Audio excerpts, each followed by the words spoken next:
Welcome, friends, to our Wednesday meditation and talk. We're live streaming on my Facebook and YouTube pages and IMCWs as well. And I'm recording here from Cape Cod, where we're in the thick of winds and rains from Hurricane Elsa. So if you hear background sounds, that will explain some of it. So we'll begin with our meditation, and I chose this from the archives for this evening. There's no background storm in it, and it emphasizes embodiment. So I invite you to arrive in that spirit right here and now, feeling all that's here, and I hope you enjoy.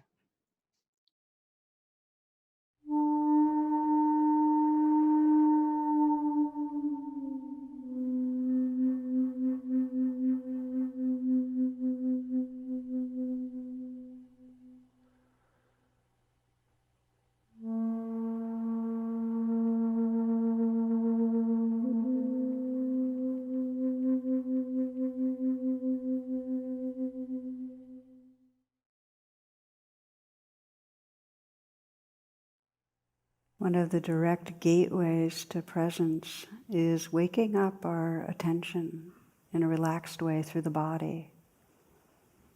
You might begin by sensing the area of the brow, the eyes, and as if you could smile into the eyes, sense the outside corners of the eyes uplifted some, the eyes soft, the brow smooth, and receptive to the sensations, the aliveness in the region of the eyes.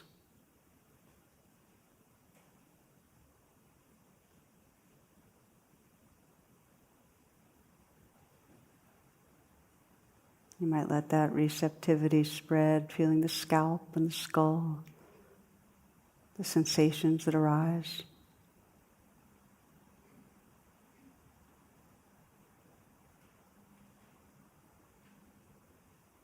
Slight smile at the mouth, the inside of the mouth smiling.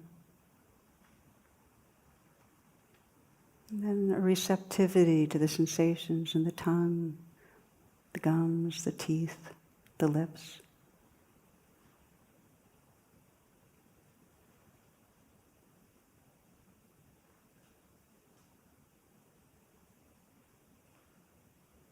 You might imagine the throat filling the neck, and then feeling in a receptive way the sensations and aliveness in the neck.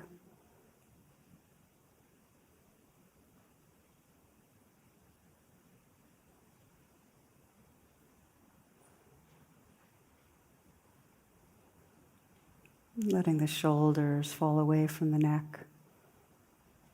See if you can feel the shoulders from the inside out. Imagining perhaps a dissolving or melting sensation. Ice to water.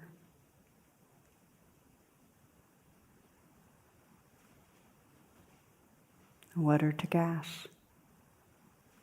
And again, a receptivity to the aliveness, the movement of sensations in the shoulders.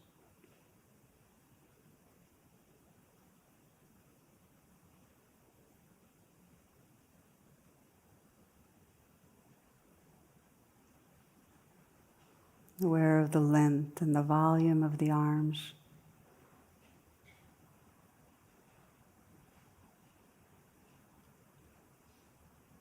Letting the hands rest in a very easy and effortless way. And softening the hands, feeling the hands from the inside out, and with an intimate attention, receiving the aliveness that's there.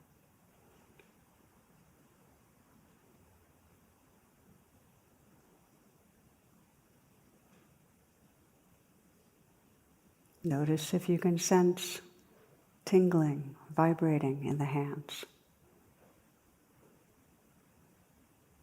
Pulsing, warmth.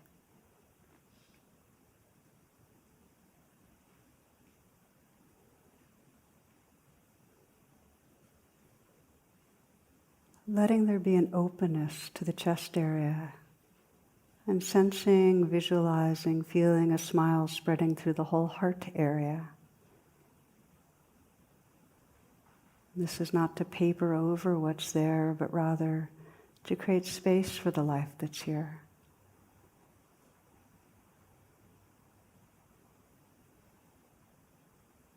Feeling from the inside out the region of the heart. Really receptive to the sensations and the energy that's moving, expressing in the heart area.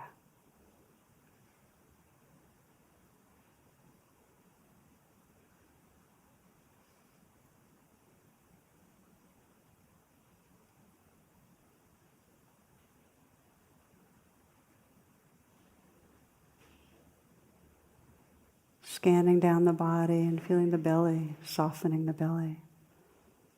You might again visualize and sense a smile spreading through the area of the belly.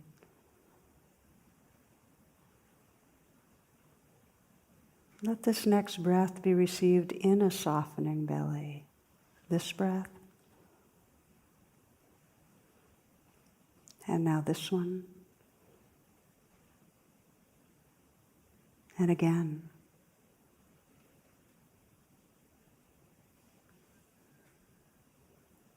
Feeling from the inside out the aliveness that fills the whole abdominal region.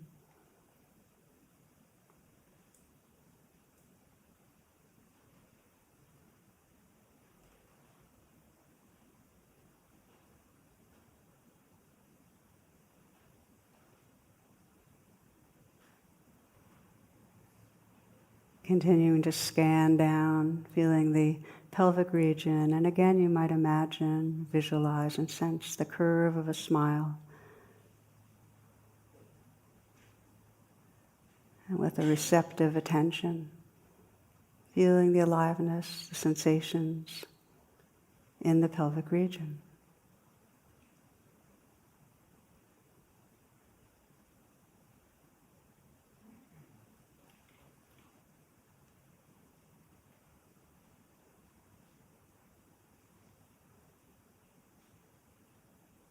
Aware of the length, the weight, the volume of the legs.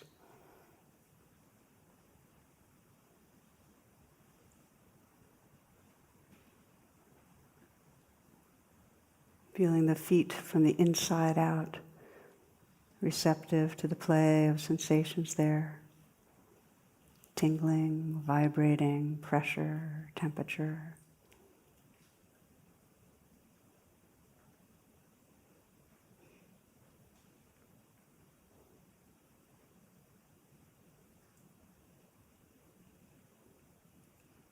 And widening the lens so you can feel simultaneously this whole field of sensation.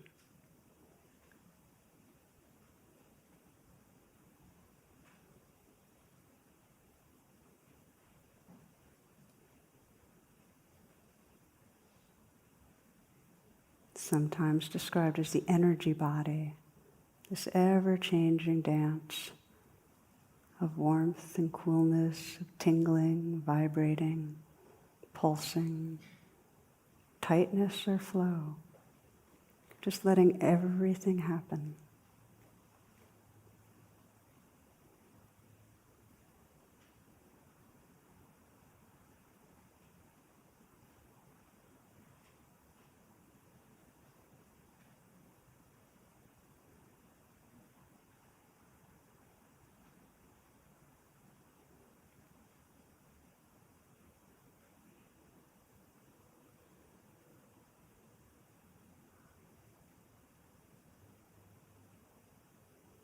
You might sense in the midst of this field of sensation, the sensations of the river of the breath, the inflow and outflow of the breath.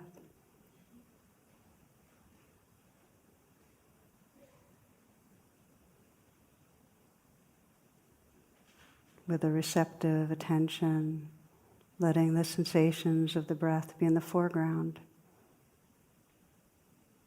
The whole field of bodily sensations the great sea of sensations in the background.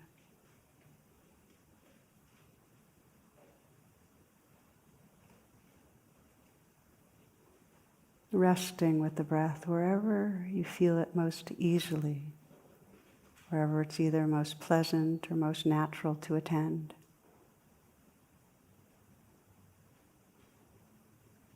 Might be the inflow, outflow at the nostrils, or the rising, falling at the chest.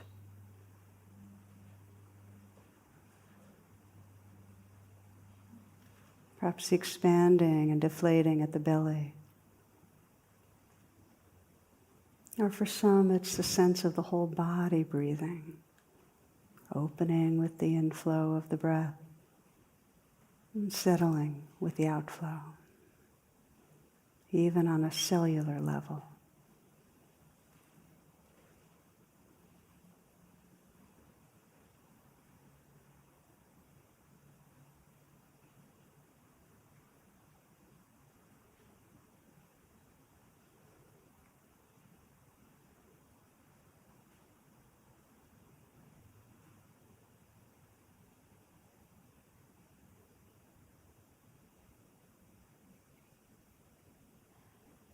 You might sense how much you can relax with the movement of the breath.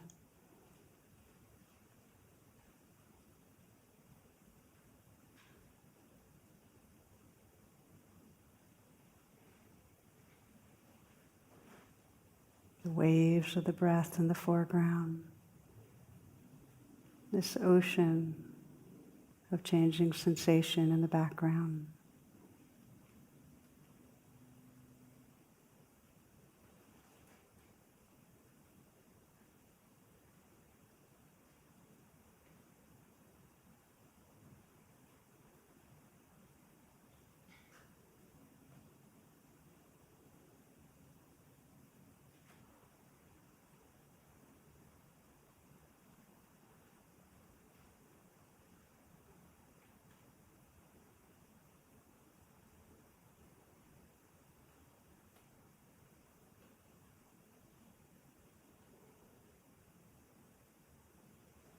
When you notice the mind has moved off into thoughts,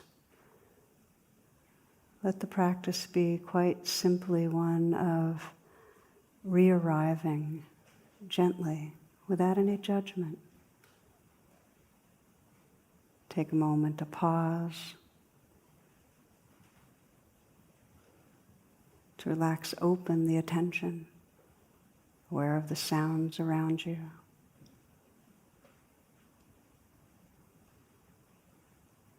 Perhaps re-relaxing a bit through the body, loosening and softening the shoulders.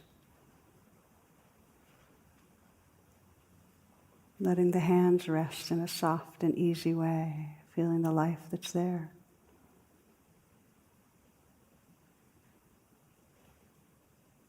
Chest open, the belly soft. Landing again gently on the next in-breath or out-breath. Relaxing with the movement of the life breath.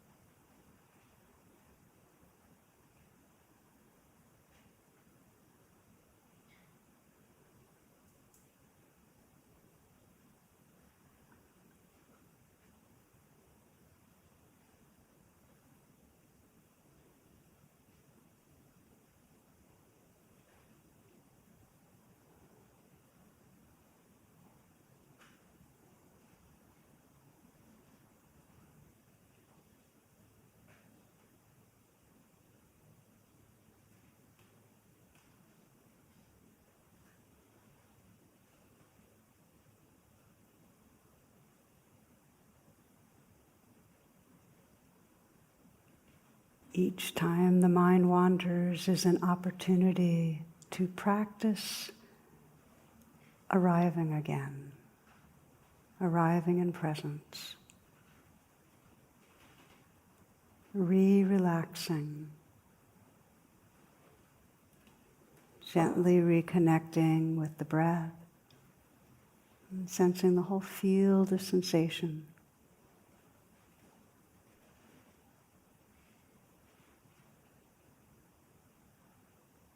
A relaxed attentiveness, moment to moment.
Relaxing with the movement of the breath.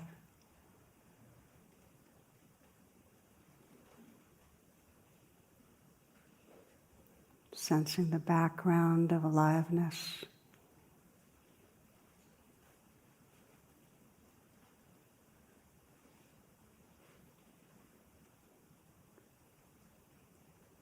Sensing the living presence that's right here, moment to moment.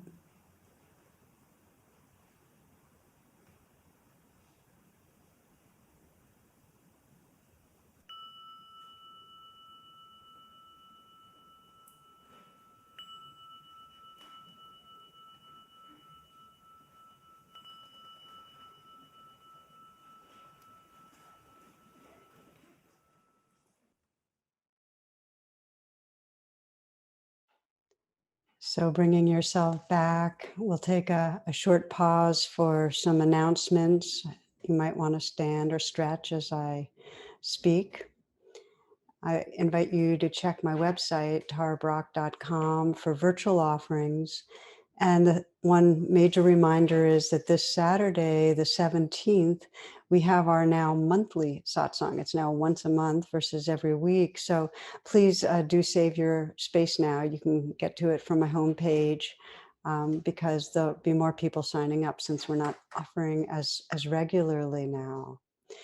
Also invite you to check IMCW.org for live stream offerings made available by our local DC area teachers.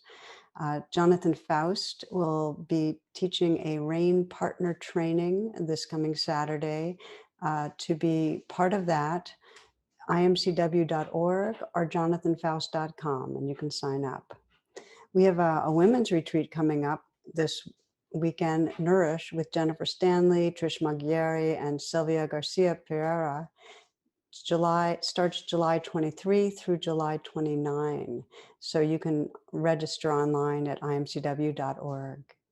And the affinity groups coming this week are for women, young adults, heart width, and teens of color.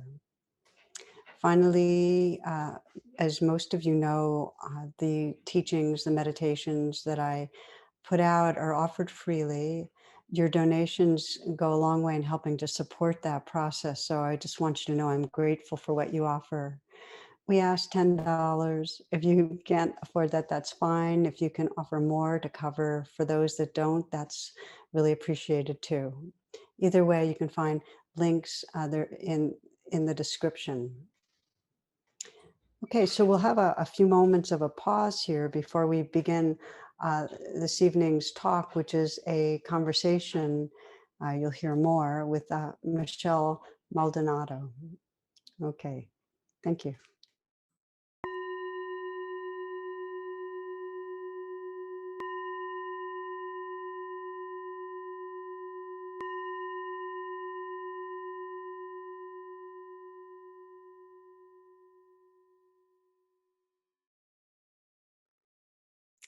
Namaste and welcome, friends. I'm so glad that you could join us for our Wednesday class and meditation. And this one feels like a special one. I'm really excited to be introducing you to a new friend and colleague, Michelle Maldonado, and we'll be in conversation for the next hour. But I want to start with a kind of formal intro, just to give you a feeling or a sense of background here. So Michelle is the founder and CEO of Lucencia, and I think I pronounced it right. Lucencia is a human potential and mindful business transformation forum. So it's dedicated to developing leaders and organizations with a positive impact in the world. And Michelle is a former corporate and technology attorney turned business development and operations professional with more than 20 years of leadership experience and over 35 years of contemplative practice. And Michelle now dedicates her time to helping leaders and their teams do their inner work to create outer impact. She is a Search Inside Yourself Level 2 certified teacher and a certified mindfulness teacher, professional level. And Michelle is currently running for election to the Virginia House of Delegates with the Democratic Party with the elections this November. Wow. Welcome, Michelle. And thanks so much for being willing to do this. Well, thank you. And thanks for that wonderful and kind and generous introduction. It is such a treat to be here with you and in this conversation today. Yeah. Well, I thought I'd just start personal. And I mean, 35 years, you started as a teen, right? you know? Well, I actually started, I wish I were that young. I started when it was first introduced to me when I was 7. And that changed everything. And, people have heard me talk before, have heard me tell this what I think is such a sweet story. And just briefly, I grew up in a traditional Roman Catholic family in New England.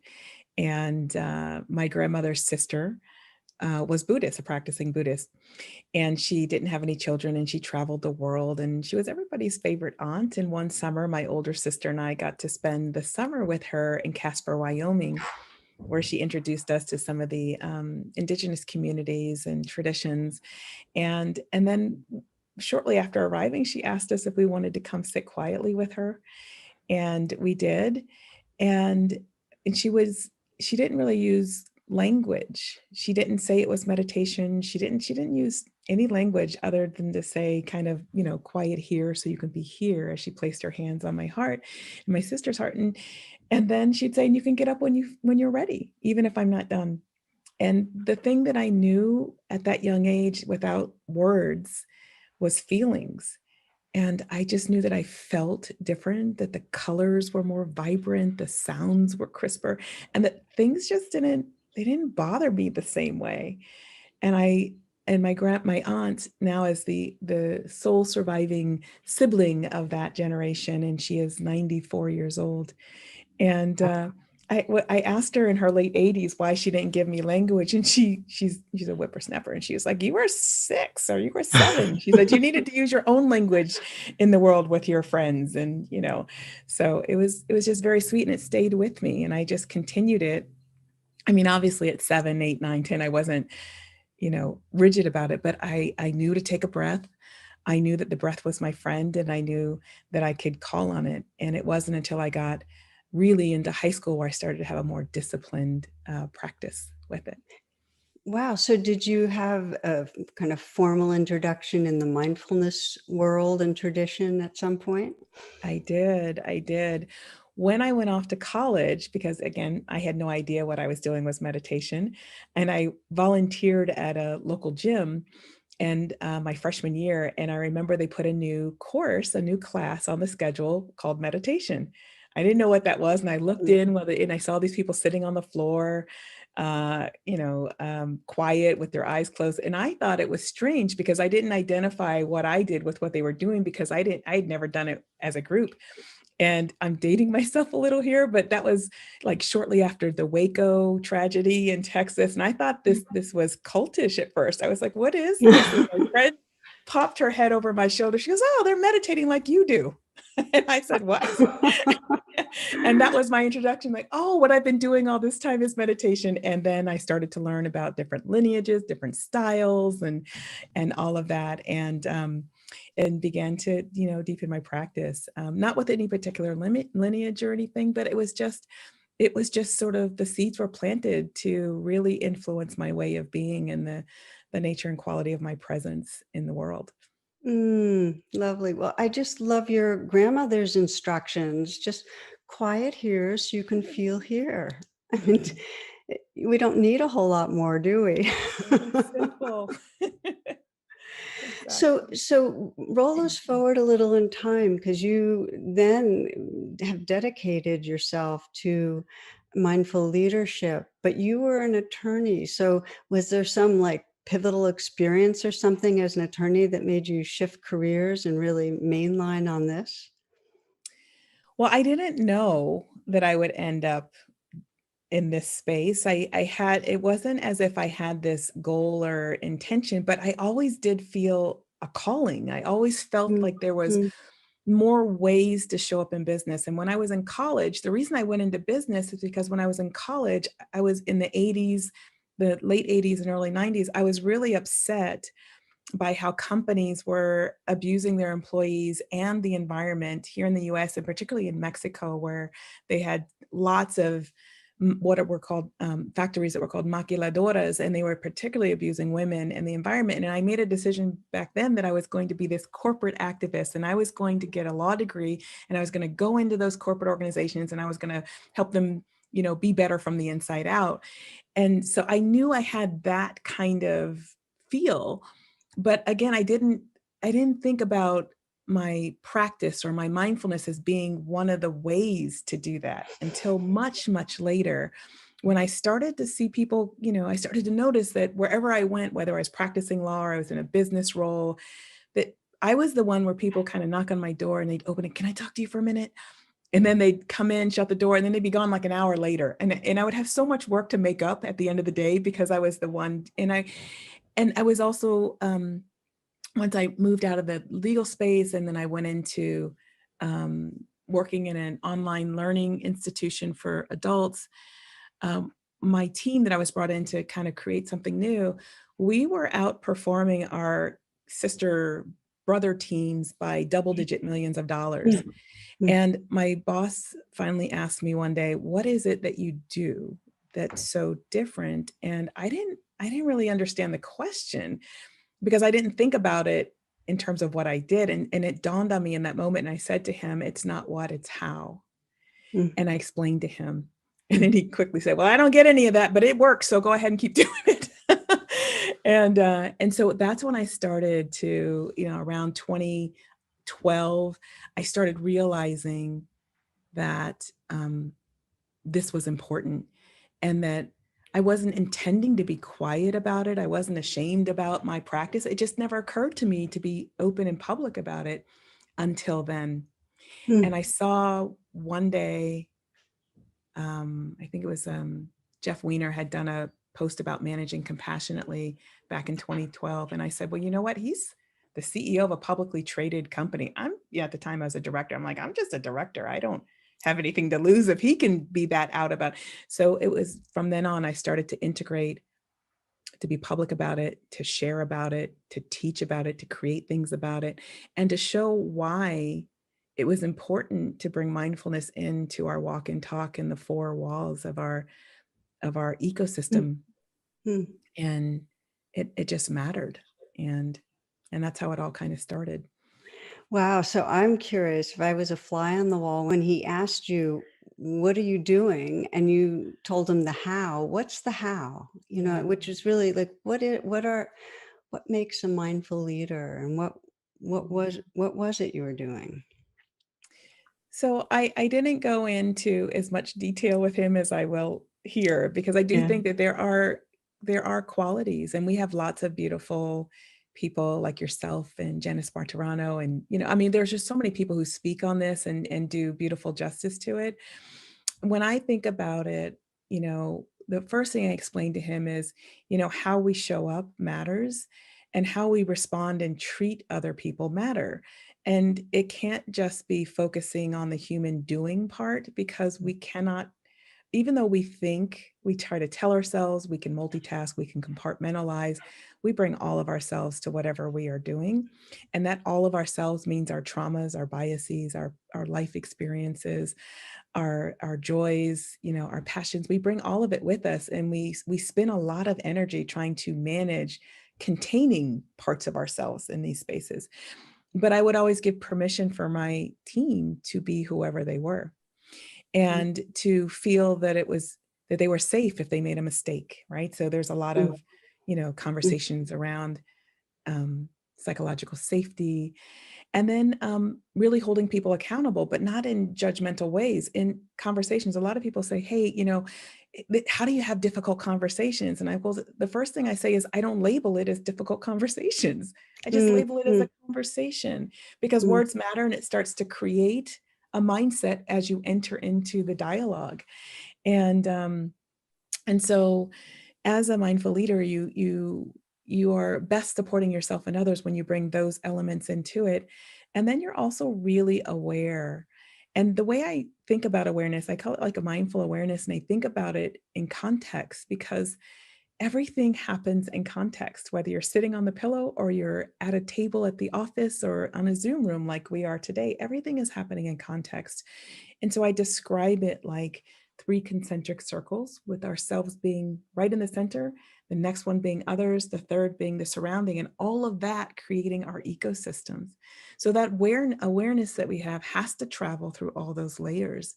And when you are finding yourself, sitting at a meeting table and being frustrated that you're hearing something you don't like, you need to be aware of that. Your jaws are clenched or your shoulders are tight, because we know from the research that the body gives us information. And it's not that it happens separately from the brain, but the awareness is the full sort of conscious awareness that happens at different times and sequences. And so the more we can kind of minimize the gap between when it shows up in the body and when it shows up in the mind, only helps us and helps those around us. So I also share that you have to have somatic awareness, and you have to be able to meet that without judgment, and see, just like, notice that its presence, allow for yourself to process it and work with that, the self-management pieces. So I often use the emotional intelligence framework as a vehicle for mindful leadership, because I think they're very, very intertwined, and that base of it is self-awareness, and what cultivates the self-awareness is the mindfulness. I love what you're saying, and I'm right there with you. And I know the big challenge to what you're saying is that when we get emotionally reactive, we lose awareness. We're actually not even sometimes able to notice that what's going on. And how do we get ourselves back to that place of more balance, more recognition, and so on? And I'm wondering if you just speak to how you guide people when they do find themselves, tripped off with anger or really anxious about a meeting. Okay, they notice it, and then what? Yeah. I love that question, because the first thing I always tell people, well, you're still human. Like, that's going to happen. Like, being mindful Right. doesn't mean your emotions don't happen. And it's just, mindfulness just helps you be skillful in the experiencing and the processing and the managing of them and the feeling of them. So there are 2 things. The first is, I'm a big fan of Don Miguel Ruiz's book, the 4 Agreements. And Mm, those are agreements we make with ourselves. And the one that I pull out all the time is always do your best. And mm, people have to remember that your best looks different when, like, the sun is shining and the birds are singing and you just feel like everything is great in the world.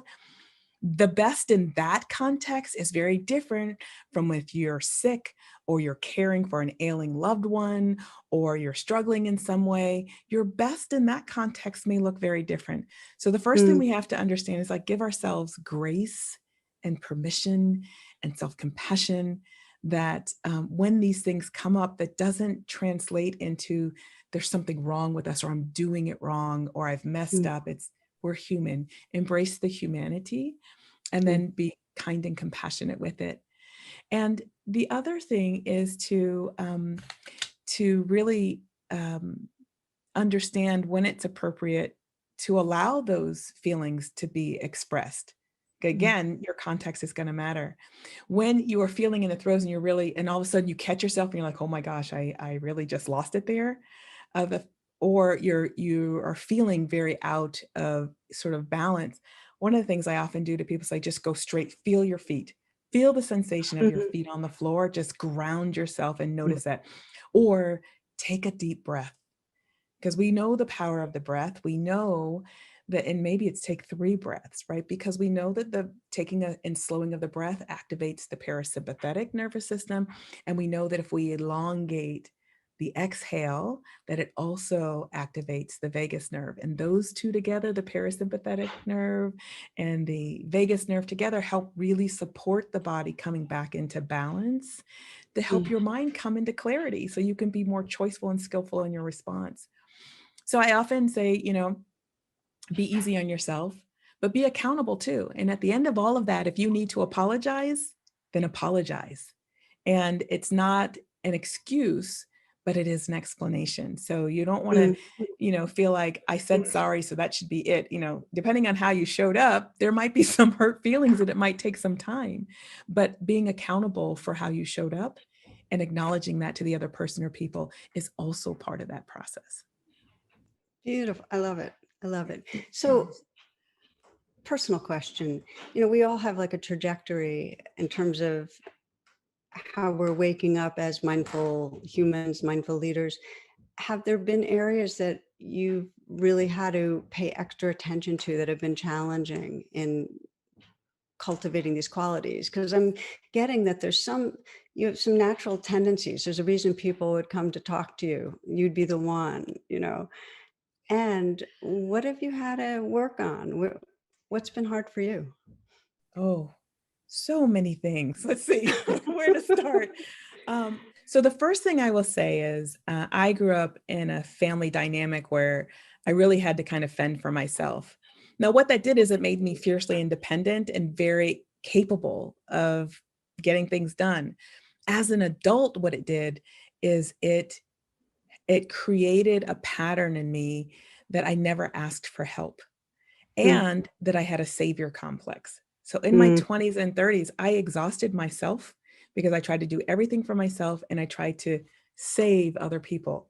That was not the right mindset. It's not my responsibility, nor can I save anyone, right? And mm, so I had to really learn how to ask for help and disrupt that mental narrative that would tell me that asking for help meant I was incompetent, that I was not good enough, or whatever the stories that I had kind of cultivated in my mind over the years. I had to work really hard on disrupting that. And then I had to also, instead of trying to fix things for people, ask questions more than telling statements, and help mm, them. Because there's this old proverb, um, I won't get it right, but I think it comes from the Bible about, give a man a fish, if they have food for a day, teach a man to fish, he has food for a lifetime, right? And so mm, I was giving out fish by the boatloads, but what I should have been doing was teaching people how to fish. And so mm, those two were really huge, and they did not take a couple of months. They took a couple of mm, years for me to mm, unlearn that and to put in healthy practices with healthy boundaries. And you and I were talking earlier, and I was saying that I'm fond of saying that, we can't give from an empty well. So the first place we have to start is with that and critical self-care in establishing healthy boundaries. And because that actually is not just a gift to ourselves, it's a gift to everyone that we impact.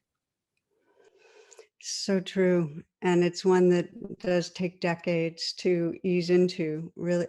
Self care, just because we really do care. And it's a care that's for this body, mind, and a care for others. You know, we have to start here. So, as you're speaking, and I love what you shared about your own because it's so relatable to. And, I was thinking for myself, okay, what have my challenges been? And I've noticed for myself that in organizations and when I'm in a leadership role, and I see it over and over again, is I just get goal directed and I forget humanness. It's like I get much more interested in getting things done than consensus and enrolling others and communicate, and it takes over and over again. And it just like, it's such a clear, you know, carryover of type A, but that's one of the ones that I'm imagining you see with a lot of the different leaders you work with, like how to wean them from that drivenness to have something accomplished immediately, to being willing to be patient enough to really engage in a mindful way. Absolutely. And I struggle with that a little bit because I don't want people to change who they are. And I don't, a lot of our leaders, particularly the higher level they are, they're answering to incredible demands, boards of directors, analysts, investors. And there's lots of pressures. So they have to perform, they have to produce results. And so where I try to engage in the conversation is not to tell them, like, that's not the doing, the hyper focus on doing. I'm not asking you to let all of that go, to be nice. Right? So a lot of people think when you start to use the word compassion or something, it just means to be nice. And I'm like, no, there's fierce compassion, there's all different kinds of expressions. And if you really understand compassion, you'll know that you're really answering the question of what would serve in this moment, what would serve this greater good. So it's not and sometimes that isn't a hug, right? Sometimes it's a really direct word or reaction.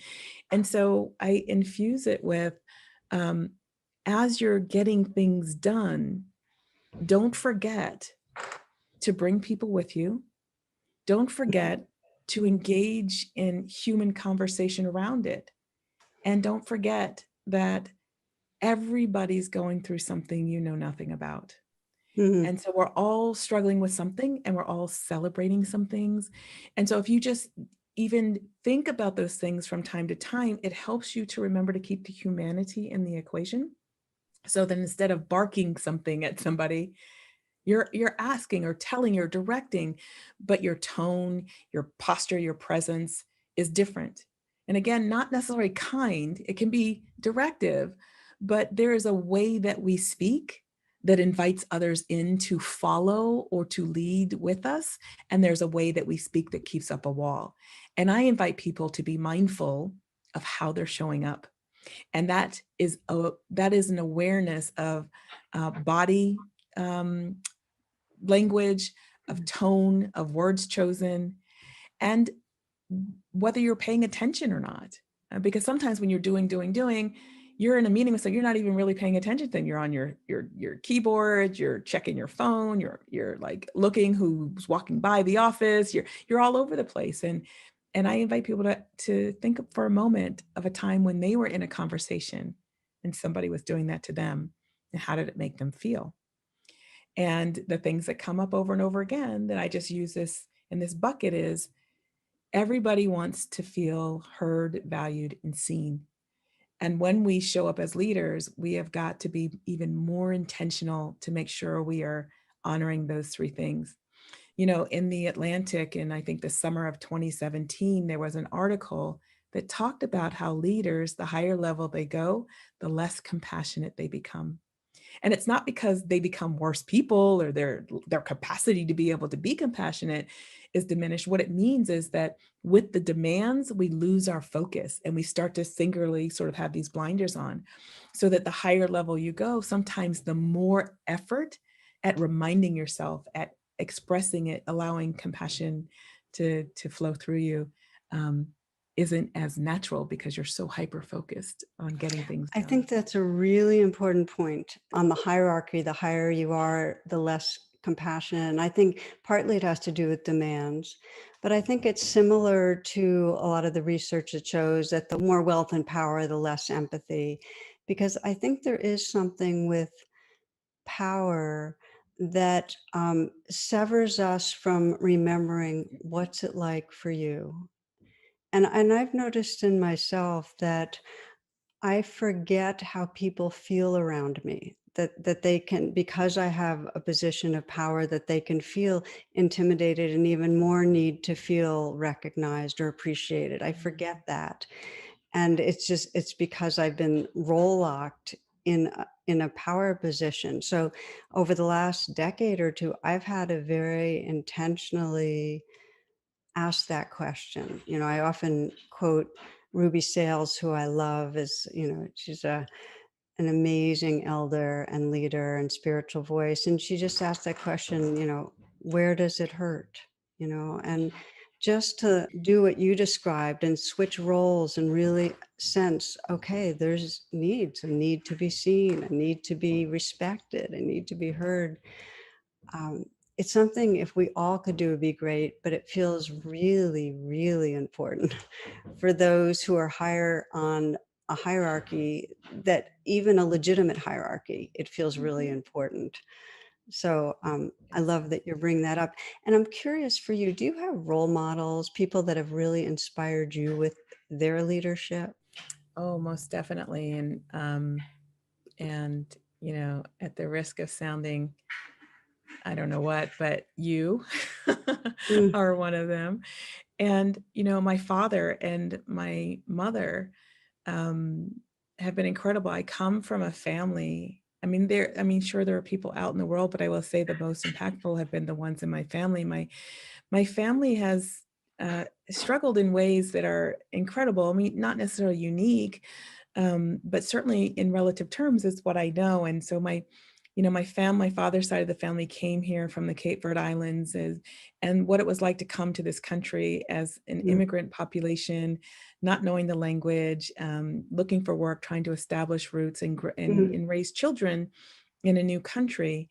And and my grandmother being the first Black teacher and Black principal on Cape Cod, Massachusetts, and my grandfather being an instructor for the Tuskegee Airmen, there were lots of models mm, of things that I had to look up to. And my father being a teacher, and my mother, my parents are divorced, so I have a few mothers. I'm blessed to mm, have a few mothers, and but all being in the education world, mm, and not just looking at formal education, but like lifelong learning. What does it mean to just be, have a beginner's mind all the time with everything? mm, So those have been pivotal for me. And then when I look out into the world, there are our normal everyday that we see out, historically. And one of the things I will say that, more recently, they've been the people who have been trailblazing and becoming the first of people, whether the first, Asian American Pacific Islander to be in a particular space, or first woman, or those, because when you're the first, and it could be the first, male or transgender female, or when you are the first, there's a whole lot of stuff that comes your mm. way, and there's a whole lot of thicket that you have to cut through to create the path for others behind you. So I have a particular admiration for those who step into those first roles. I'm right there with you. Yeah. And, in a way, we're talking of, you're mentioning known people, referring to the known we know through, the last couple centuries. We can think of the spiritual kind of leaders that were Mhm. also social change agents and so on. But I also wonder, and people listening might be thinking, so what does mindful leadership have to do with me? And it's so relevant to all of us. I mean, I'm so aware that we all have a role to play, and that in that role we emanate those qualities. So I kind of wanted to just have you speak a little to how the whole realm applies to each of us. Yeah. Well, the first thing that I really believe that we often hear, kind of give lip service to, but it is so incredibly true, that we are all not just connected, but we're interconnected and interdependent. And truly, what happens in one place impacts other places.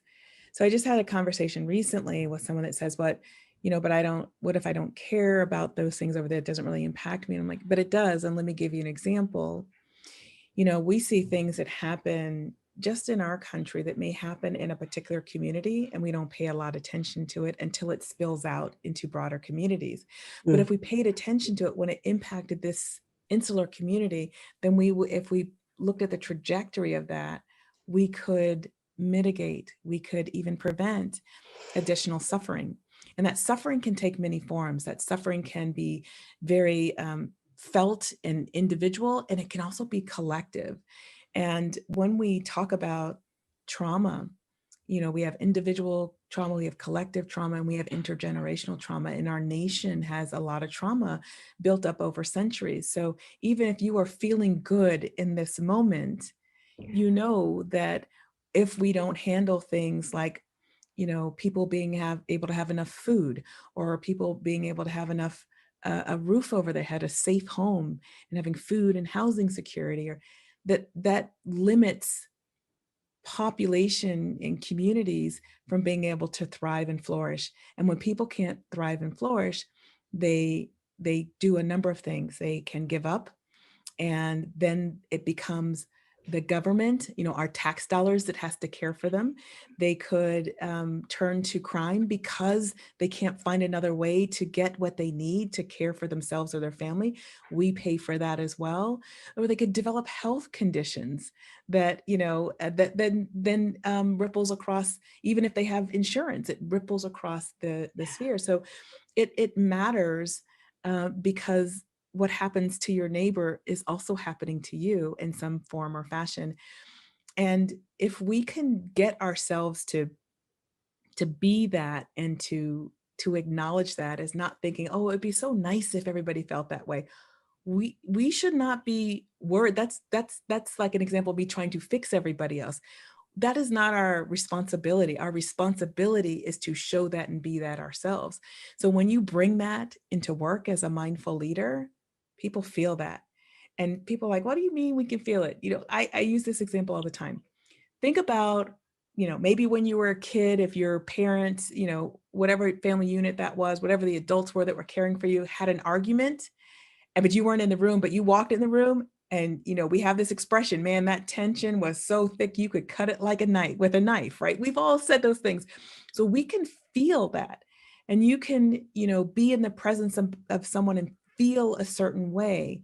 So we know that these things matter, and when you're a leader, that is even more powerful, so that you can because how that exchange, that energetic exchange, that influence, it activates how people respond to you in many ways. Now, the other piece of that equation is that, they're showing up with all their stuff.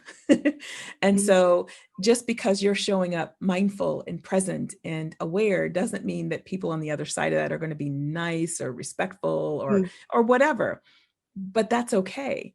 You continue being that, because what happens invariably is that you become a mirror that reflects back to the other person or people, um, what you are doing and potentially what they are not doing, Mm. without any kind of judgment. It's just the example that helps begin to open up the doors for people to do their own self explorations and shift.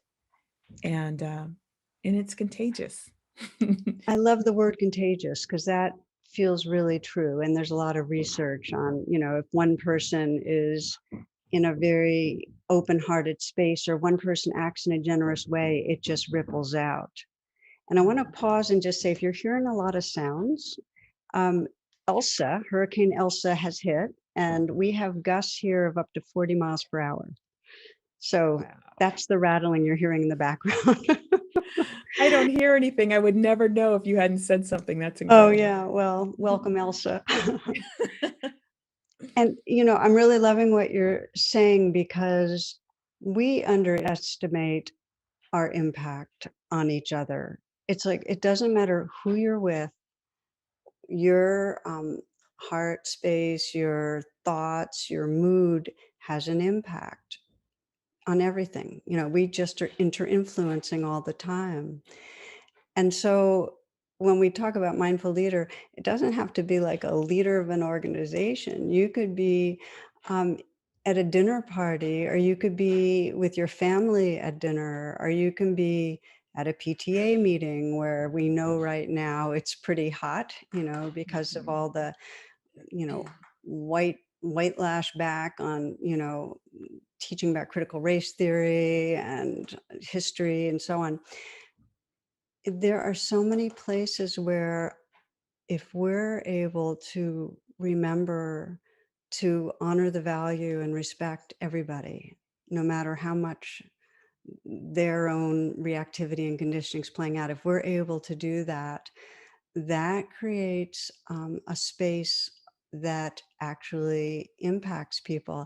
And I often think about Thich Nhat Hanh. He had one quote that, especially during our multiple pandemics, I kept coming back to, and I shared it. And it's a quote about the boat people. You probably know this one, Michelle. It's where he said that the boat people, this is right after the Vietnam War, he said they knew that when their small boats would get caught in storms, that their lives were in danger because so many people got expelled and had to be boat people.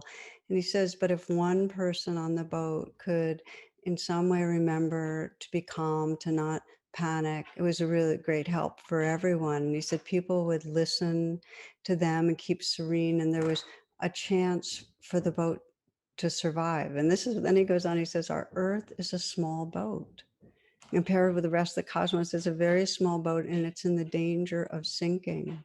So we need such a person to inspire us with calm, with confidence, with care, with clarity.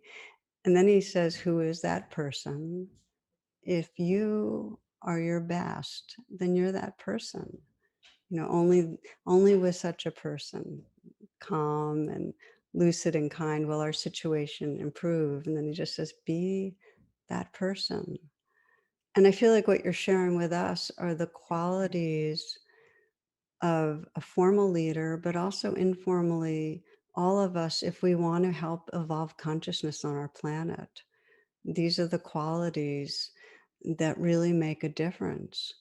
So I I'd like to just invite you to share whatever you teach when you're teaching formally on mindful leadership, where you're actually saying, this is here's a place to train, here's a practice. What do you invite people to practice? Yeah. I love that sharing and that analogy. It's so beautiful. You can feel it. You can feel it, and it's so important. Um, One of the things that I first invite people to do is to get in touch with the body in a very, trauma sensitive way. And I always sort of caveat that if you are going through trauma right now, you're being supported through trauma, if you're aware of unresolved trauma, um, that to perhaps seek advice and support from a therapist before you engage.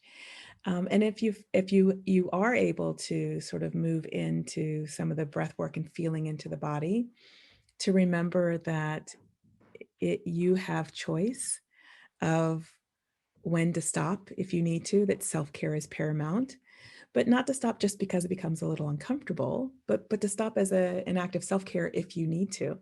Otherwise, to explore and be curious. And the Mm, way that I invite people to do that is through creating a body map. mm, And I love the exercise. So it's kind of like an interactive body scan, the way I express it and explain it. And I borrow from the work of the research that was done in a Finland study back in 2013, but also the newer work of Dr. Lisa Feldman Barrett that talks about how emotions are made and all of that. But what I essentially do is help people understand and identify where in the body emotions show up for them. And so I will guide them through a meditation of love. And I invite them to think of someone that they have great affection for, that they would move heaven and earth for, that they want them to feel safe and be safe. And I say, imagine them maybe in playing as a movie in your mind's eye. You see them happy and healthy, or maybe you see in this movie in your mind's eye, you doing something together that you love. And I just kind of walk them through that. And then I have them take a breath and pause, and then hit the pause button on that movie, and then turn their attention to the physical body and see if they notice any sensations. And Mm, acknowledging also that it's perfectly natural and human if you don't. That maybe for you, you just feel neutral.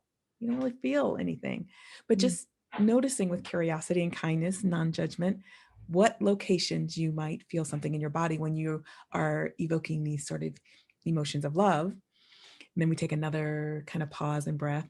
And then I ask them to go to their mind and notice what are the mental narratives or stories that are playing as they're thinking about this person and feeling this way.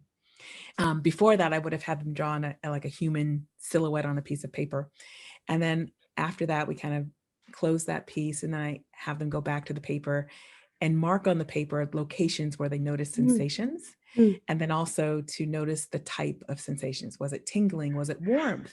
Was it mm, neutrality? Was it cool? Was it like a blossoming in the chest? What was it? mm, And then write down labels that describe the thoughts, like mm, kind, mm, generous, or whatever. And then they're done. That's their first body map. And I explain to people, you can do that with any emotion. And it mm. doesn't matter if you look at something and you see that as love and somebody else looks at it and sees it as, I don't know, whatever. It's whatever it is for you. And then you can replicate that. So we all feel a range of emotions, but we probably feel a handful pretty consistently. So do the same thing with frustration, with anger, happiness, joy. Mm. And then you get your body map. And then all of a sudden you're sitting in meetings and you're like, oh, it's been a while. Let me check my jaw, because I remember from my body map that when I start to get stressed, I clench my jaws. Oh my gosh, my jaw is clenched. Let me lower my jaw. And then that's when you're starting to minimize that gap between when it shows up in the body and the mind. By checking in, when you formulate your body maps, then you know where to check. And that helps give you a lift, a boost in how to skillfully navigate in any kind of moment. I love this. What I love about it is people are familiar with body scans, but to then bring it into the visuals where you actually visually map it and then write out descriptions engages different parts of the brain. So it's much more holistic. And Yeah. I can imagine the power of it. Yes. So, yeah, good. That's great. It's just so helpful no matter what you're doing in your life and what your life is like and who's in your life. It's agency, it's Yeah. self-mastery, it's. Yeah. And we need to get to know ourselves from the bodily level because that's where all the emotions live and we're emotional creatures. So, Mhm. which really brings me to a question I wanted to ask you. It feels like these current times, more than ever, we need just the qualities of mindful leadership that you're talking about. Just feels like, and I know people always feel like, oh, this is the most amazing time. It's the most difficult time. And it feels like I've never witnessed this degree of conflict, anger, mistrust, disrespect, polarization. So I wonder if you might speak a bit to how you see bringing the principles of mindful leadership into conflictual situations. And also, this is a big mouthful, Michelle, so I'm sorry, but if they go together, one of the main places of conflict is really emanating out of our generation old racial caste system. And it feels like we're playing out the Civil War, continuously. And we need ways individually and as groups when people contract into their silos of beliefs and so on to find some way to bridge. So, anything you can share with us about how you work with people in this domain? Mhm. That is so true that these are, it's like Moby Dick, I think, the best of times, the worst of times. It's everything. But I also will add that our species, our country has been in these places of conflict before. And here's where I find hope, is that we've been in very difficult places like this before, and it always preceded great transformation Hmm. for society. So you think about the end of slavery, the women's suffrage movement, the civil rights movement, LGBTQ plus rights. And so we all crescendo, and it's very painful for many of us, that transformation. It's like we evolve, but there's a lot of struggle in that as well. So I let people sort of be okay with that, but also acknowledge that, complacency, inaction, silence, they either enable continuation of systems that don't serve us, or they can be used to help transform. In some of my work, I'll give one example. I'm a big fan of asking questions. Since I no longer try to save people, I ask a lot of questions so that people can come to it on their own. And in one of the places I worked with some law enforcement agents, who I know that is a community that there's a lot of emotion around who we think they are, what we think they do, because Mm-hmm. we've got lots of examples of things gone wrong, horribly wrong, and the system allowing it to continue. And we also have examples of men and women serving on that first responder community that have been incredible. And it is very human. It's very, typical for us to kind of throw it all together and label it as one thing. Life and people and humans are so much more complex than that.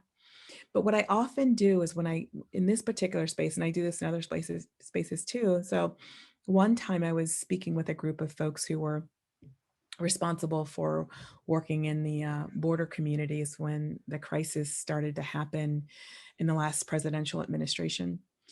And that was something that was, I could barely look at that without becoming extremely emotional. If you look at those things and you're a parent, anybody would look at it and have some kind of emotional reaction. My lens, my expression of that was as a mother Mm-hmm. looking at those children and seeing my own child or my niece or my nephew or my friend's kids in that space and thinking, how horrible. What could I possibly do to help alleviate that suffering? That's right. And one of the ways I got in was working with folks who are there professionally. And I remember being in the room with a group of folks and asking about what happens when somebody rubs up against your values, one of your values being follow the rules, follow the law.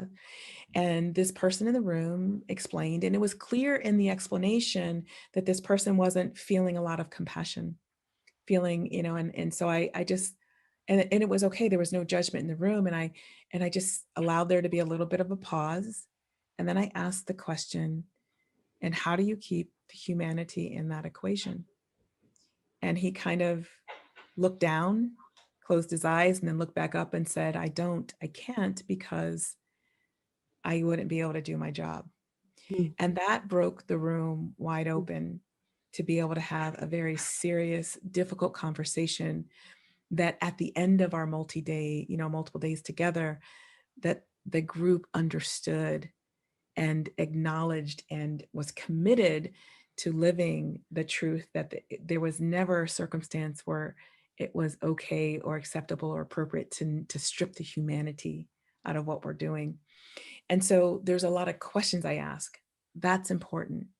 Now, when we get to sort of the other things around racial and social justice, we know Rhonda McGee has an amazing book, around this work, and I'm a great fan of the wisdom that she shares and the practical application and the history and context, and when we think about how we're showing up and what's happening in our ecosystems, we have to realize that this has been centuries in the making, the things that we're trying to undo. And so there's a lot of urgency to change things because people have been trying so hard and so long to change things. But I mentioned that it's been centuries in the making because all of us are where we are. And there's this, how do you meet people where they're at while still also stretching them to move just beyond? And when we do that, what happens a lot of times is people feel like you're pointing at them and saying, you're a bad person, you're a racist, you're a sexist, you're a homophobic, you're whatever. And that's what I was talking about earlier about when you stand in your own power and presence in a centered and grounded and compassionate way, if you begin to be a mirror that reflects back to people, depending on where they are, what they see, it matters, is greatly dependent upon what state of being they're in. So what gets reflected back to them may be like, that's wonderful, beautiful, I'd like to emulate that. Or you think I'm a racist, so it really depends on where they're at.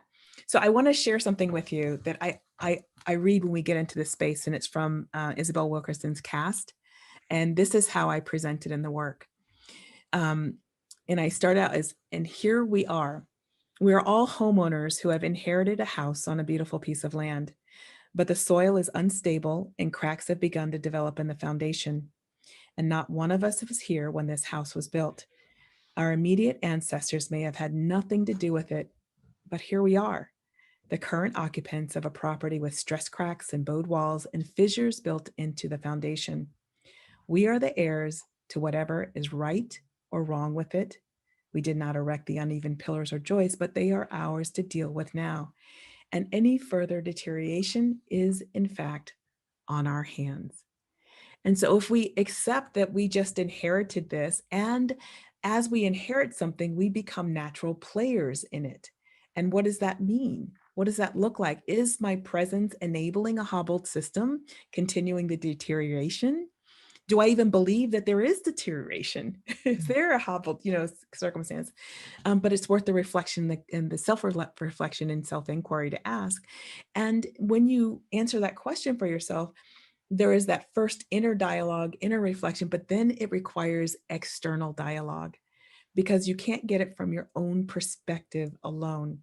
Because the way the brain works is it predicts, it's a predicting organism, right? An organ that predicts, not organism, but a predicting organ. And it predicts every few moments the future. And then we kind of live the future we expect, but it pulls from our narrow life experience. So we begin that inner work, but we must turn it outwards so that we can begin to be in dialogue and bring ourselves to shared and common interests so that we can be that bridge. You know, what you just said about the brain being a predicting machine, it's so clear in this and almost every approach in our life, including spiritual unfolding, that it happens in relationship. And that when we're, to the degree we're in a vacuum, we're living in our own inner mirrors. All we're doing is, it's that confirmation bias. We're just going to keep sorting for what already we believe in. And often it's negative because we have a negativity bias too. That's So right. yeah, so I love that. And also really love what you're saying about, I mean, we know that if somebody is judging us or angry at us, we're just going to get defensive. Our heart's going to be armored. There is no possibility of bridging. So it feels like the first step is always to, in some way, I call it make a U-turn and come back to what we're feeling, honor it, bring compassion to it, be with it, so that when we then begin to engage, we can go past that sense of you're wrong or you're bad, because we all inherited this. And some people inherit the conditioning that makes it so they will be part of perpetuating. Mm-hmm. And that too is not their badness or their fault. And so it's like, how do we make peace with that too? Yes. And rather than further alienating and locking them into that position of being perpetuators of violence due to their biases and conditioning, how do we begin to be ourselves an actor that can actually help to bring out the best of the other? And it feels like the beginning place is just to remember what we have in common, Mm-hmm. just to know that no matter how different any of us seem, there are some commonalities that we can find. Sometimes you have to be really creative, but we can find them, we can name them, we can establish some sense of link that gives a little more safety, because people have to feel safe enough if they're going to have the conversations that are not difficult but potentially challenging. It's Trying to use your exactly. model here. Yeah. But Uh, yeah, so that feels just like so crucial that, and it's not like a pretend we have in common. It's like an authentic seeing their value, seeing that there's something they care about, that you care about, that's the same, even if they have a million different interpretations of how to get from here to there. exactly. And I think what's a good sort of adjunct to that is that we have to be careful because when we sort of over index on sameness, sometimes that minimizes the difference. And there are many cultural segments, ethnic and cultural traditions that are beautiful and life experience from different countries that when we say just we're all the same, this is where we can kind of get in a little bit of challenge, right? We say, well, we're all the same. And the reality is, yes, we're all human. But my experience as a woman is going to be, as a cisgendered woman, is going to be different from um, a woman who might be part of the LGBTQ community or a man, and so what I often invite people to say is, yeah, we know from like Dr. David Eagleman's work, the sort of in-group, out-group, or even John A. Powell's work from the Othering and Belonging Institute that we bridge and break, right? So bridging is in the Othering and Belonging Institute is the equivalent of David Eagleman's in-group, and Mhm. breaking is the equivalent of out-group. But here's the challenge I have with all of that is that we continue to sort of operate in binary thinking, good, bad, safe, dangerous, up, down, right, wrong. And when it comes to sameness and difference, and the thing that I offer people to consider is that we don't value sameness more than we value difference. Mhm. Mhm. And so that if we can look at sameness and difference as being equal on the road to oneness, and that we value both so that we can get to this sort of one um, humanity, this common humanity.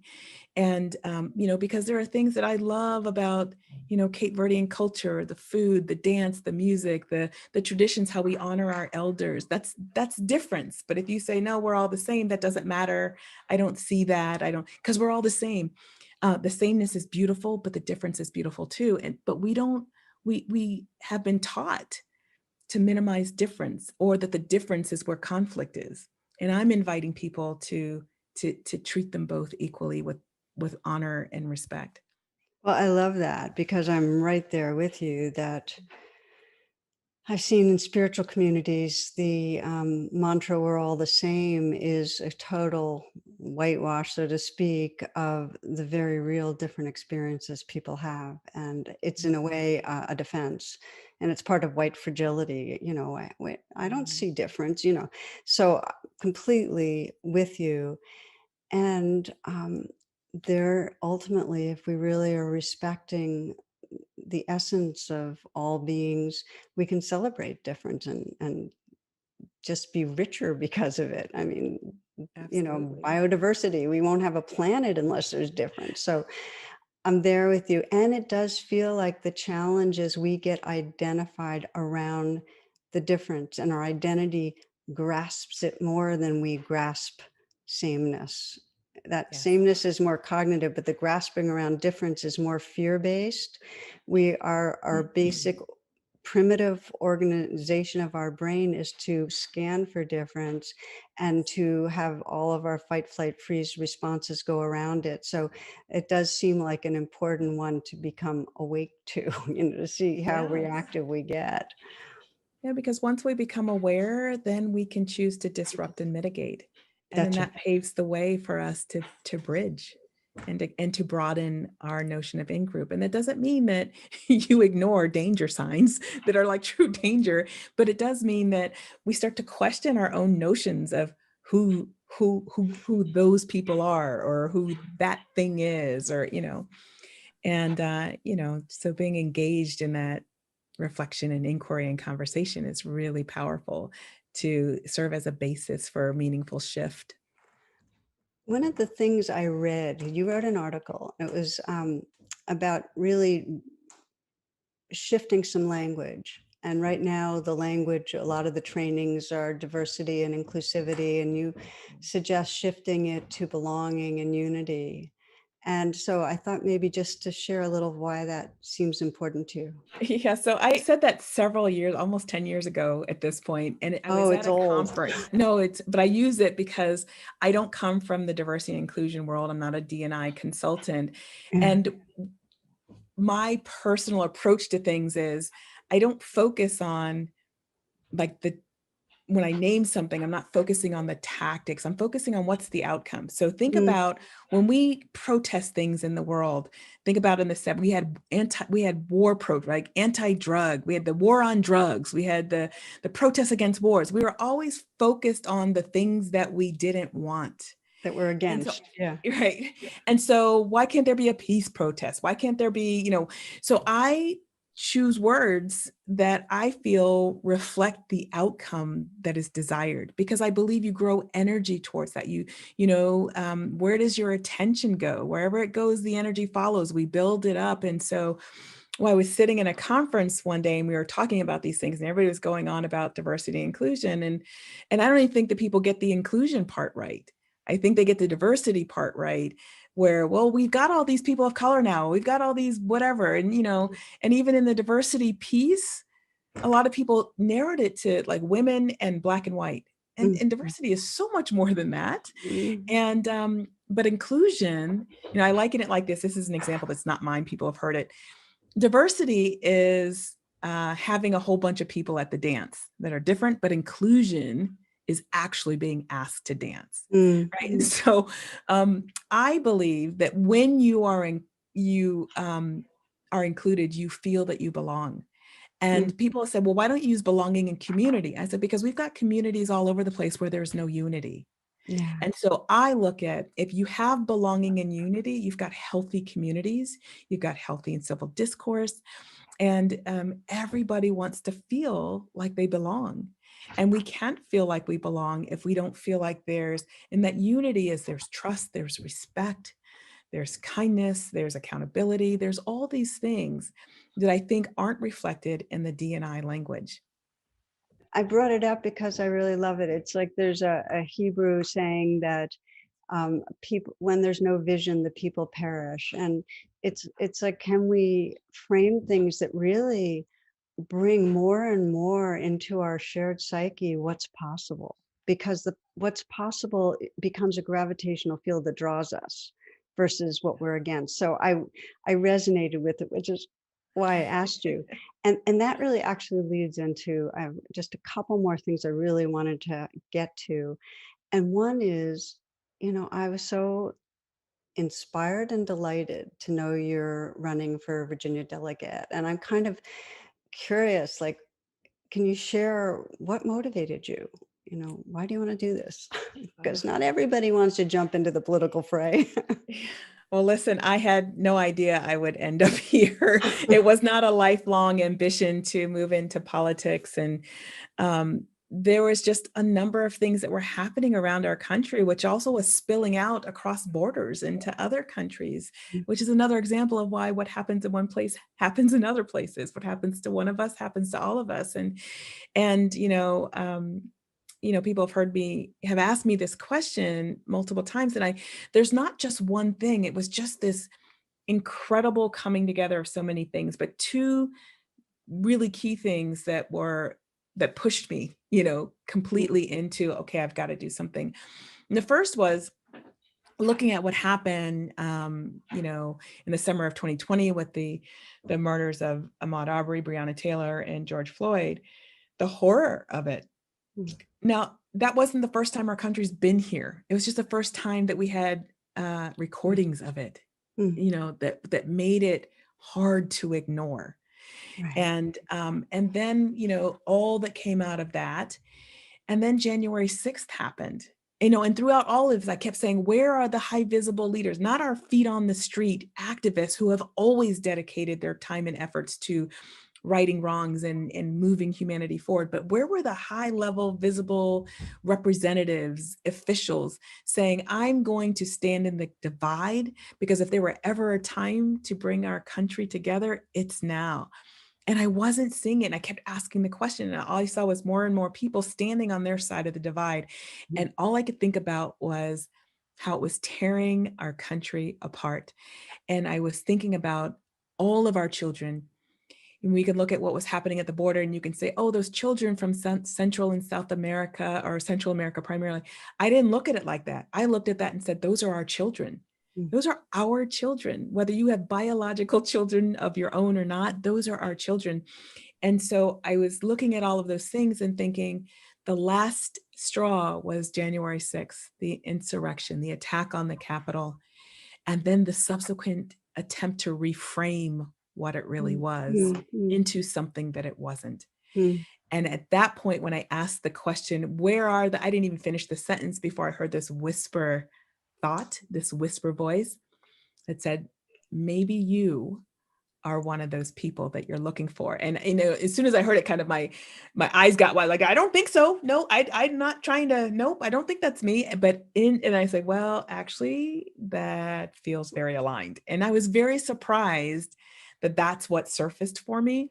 And so I began to have a conversation with my family and some very close friends, and then made the decision to try and do something better and to show people a different way of being in politics. And the one thing I've said to people is that I refuse to run on a platform of fear. It's the fear that I feel like is what is so destructive for us right now.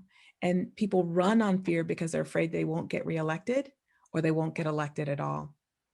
And that's just a risk I'm willing to take. Well, when you said the voice in the ear, I thought of Thich Nhat Hanh saying, you are that person, And I can say for myself that, what has unfolded in this country and the real threats to democracy and the depth of the misinformation and, as you say, the undergirding of fear has more than ever put me right back to, it has to come from consciousness, from changing consciousness. We have to evolve consciousness. And that means that in the political realm, it's going to be those that model a waking up heart and mind that can have an impact on the business level. It's going to be the business leaders that model it. It's going to be every day, each parent. It's going to be all of us. But for you to step forward with what I'm hearing, Michelle, is a real conscious intention to have your words and actions be really an expression of consciousness, of that moving towards unity, moving towards a society that people feel belonging. That feels needed to me. So it makes me happy. And I thought maybe I'd ask one last question. You started early on saying that, it's periods of real turmoil that often, we're adaptive evolutionary creatures that give rise to something greater. And so my last question really was, can you speak a bit more about where your hopes are, what you think is possible? Because I feel like it's important that we have hope, even no matter how dark it is. It's just, you know, so many people have heard it. It's just, in the darkness, we have to remember light. And if we don't have hope, we will not engage and act. There'll be no energy. And if we do, who knows what's possible ultimately? But then there's still a chance for good things. So I just was wondering if you would speak more about how you view hope. Yeah, thank you for that question. That is delicious and rich. And somebody once said to me that what is unique about the human species is that we're one of the few species that has the ability to hope. And I think it's one of our most powerful gifts of who we are, in addition to our capacity to love. And I believe that we have to embrace hope, but know that if you straddle and weigh down hope with, this is too big, this is bigger than I am, Michelle can't, as a single person, can't make a difference, if that's the way we enter into a relationship with hope, we won't be able to do it because we Mhm. have very large and very complex problems. And we also have very large and complex opportunities to move through those problems. And so when we think about hope, I say, yeah, think about the big things. What can you do? But also think about the small things, because I believe that it's in the small things that when they build upon one another, they begin to create the escalator, if you will, to the big things that you can do together. And I'll give you an example. When everything was happening in the summer of 2020, my husband and I looked at each other and we were just, I mean, our family was reeling, but we were most particularly concerned about our young son and him growing up in a world and feeling like, he's Afro Latino. He presents, he's dark skinned, and so he's got the Latino piece, he's got the Black piece, and just showing up in the world as a tall 6'3" young Black man, and worried about his safety. And seeing him, he could go either way. He could be fearful to walk in the world, or he could be angry walking in the world, or he could be self-actualized walking in the world. And we wanted to cultivate the conditions for that third option. And so we could look at all of that was happening, and he could say, and he could take his cue from my husband and myself, that there's nothing we can do, and to be angry or to be afraid. And my husband and I decided in that moment we needed to do something to show him that no matter what is happening, there's always something you can do. And that something you can do may be something very small, or it may be something very grand. And what we chose to do in that moment was to write an open letter to humanity, and then ultimately create a resource guide. But it was that cathartic exercise of writing an open letter to humanity that included my son's voice and his feelings, my husband's and mine, making it available. And then that helped instill confidence in him and the sense of empowerment that I don't have to be silent. I don't have to just be somebody who is passive and just lets it all happen. And it was something so small, but it gave him hope. And so I say, don't discount the small things. Mm. Find the joy and hope in those, and bring yourself that food and fuel to be able to dare enough to hope larger. Wow. Hearing two beautiful teachings in that. And one, and because we need to act and engage to keep on fueling hope. We need hope to act, and then we need to act to keep sustaining hope. And so I'm Yes. hearing two things. And one is that it doesn't matter the scale of the action. What matters is that our hearts are engaged in it. And that's really beautiful, because that's something we know it in very small ways around our own work. You get into one of those postponing things. And if you can even just do a little piece of something just to get active action, and you can start moving on it. So that's one. But the other thing feels equally important, which is co-hoping and co-acting.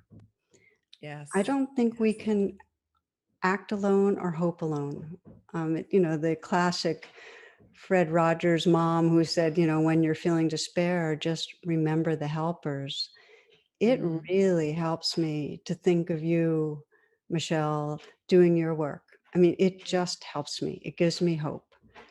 It helps me when I think of all of those people I know who just care passionately and are doing it on all the different levels. Just caring people gives me hope.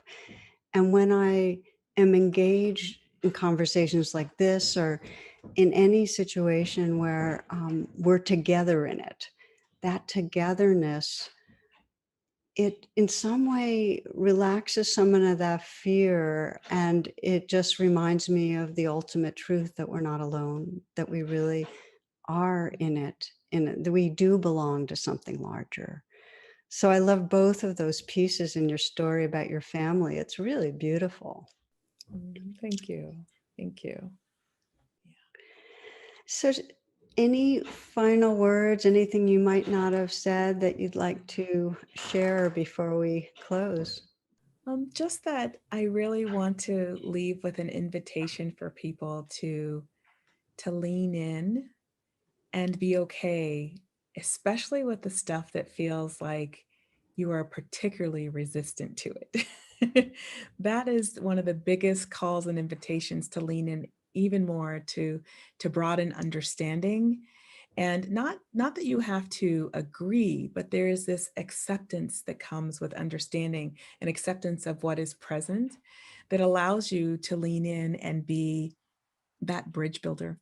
And if that's just within your own family and that ripples out, great. If it's something at work, if it's something at a higher level, if something in the community, but do what you can, be what you can, and be who you are, and always continue to go back and assess and reassess in that beingness, because it's in that that you create the glue and the fabric that we all are part of, and that again is where I think all the magic happens. Mm, well, your presence is contagious in terms of that heart wish. So thank you. That's beautiful. And thank you so much for being with us. I hope we get to have you again. Thank you. It's been my pleasure. Okay, blessings.